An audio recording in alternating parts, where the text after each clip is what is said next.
Hello friends, मैं खुशहाल आप सभी का बहुत बहुत स्वागत करता हूं हमारे यूट्यूब चैनल एयर स्टडी पे।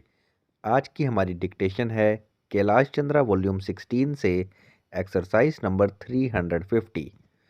Get ready, start. Sir, I was saying that the Indian Airlines Corporation is running at a great loss and the scheme that has been prepared does not promise any improvements in the earning capacity of the Airlines Corporation. When we are embarking off our expansion scheme, the result may be that if due care is not taken in the beginning and if standardization is not introduced, the losses may mount up. Thus, more of the taxpayers' money may be wasted in the airlines corporation. Therefore, sir, I would request the Honorable Minister to be very careful and scrutinize all the expenditure incurred with respect to the Indian Airlines Corporation and the Aviation Department and see that there is no waste. Sir, the Honorable Finance Minister in his budget speech wanted great care to be taken so that there was no wastage in the government's expenditure. I would, in this connection, like to know from the minister in charge of this bill what steps are being taken by the government to see that there is no wastage in the aviation department. The Air India International is, of course, running at some profit, but it is purchasing three more Boeings, and if the present level of travel is not maintained, there is every likelihood that the Air India International may change its profit into loss. Therefore, the Honorable Minister has to be very careful about it. Then, sir, I come to items number 19 and 20, which relate to the Ministry of Education and Archaeology. Here, sir, I would like to draw your attention to the directive principle laid down in our Constitution, where it has been stated that within a certain limited period, adult education and complete literacy will be attained. I am surprised to find, sir, that for this purpose the amount sanctioned is very meager.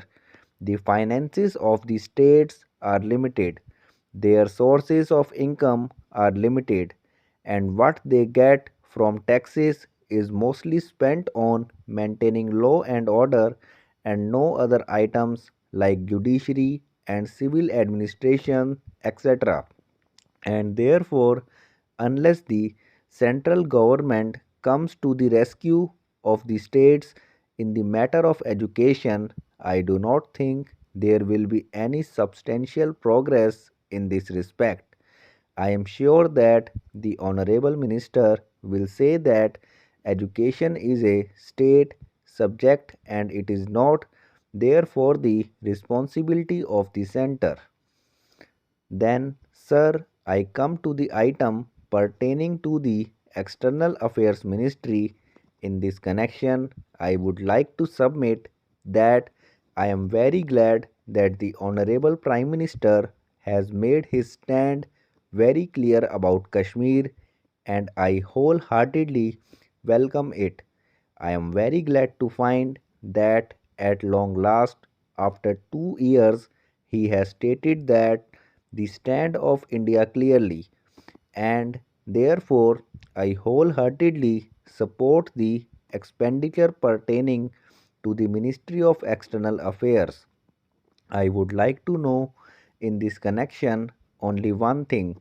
Although it does not really come under the ministry, it comes under the Ministry of Finance.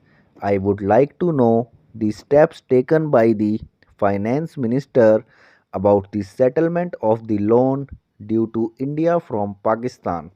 Some 2 years back, the Honorable Finance Minister had taken a credit entry to nearly rupees 18 crores as two installments of the loan payment by Pakistan.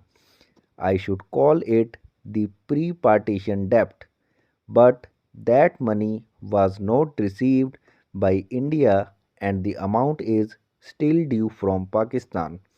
I would like to know from the finance minister why this amount of rupees 18 crores was shown as the loan paid by Pakistan.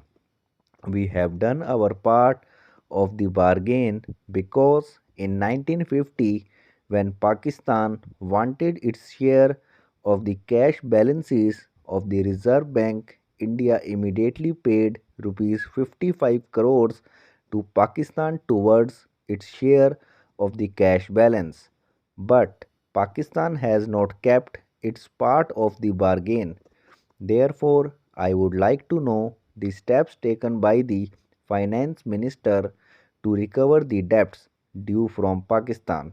There are so many other outstanding amounts due from Pakistan for which the finance minister does not seem to have taken any proper steps. There is a continuous trade going on between India and Pakistan. There is plenty of transfer of funds between India and Pakistan. The Honorable Finance Minister can take certain steps so that the exchange authorities, which are transferring the amounts from one country to the other country, can also bring pressure and help us in recovering the amounts.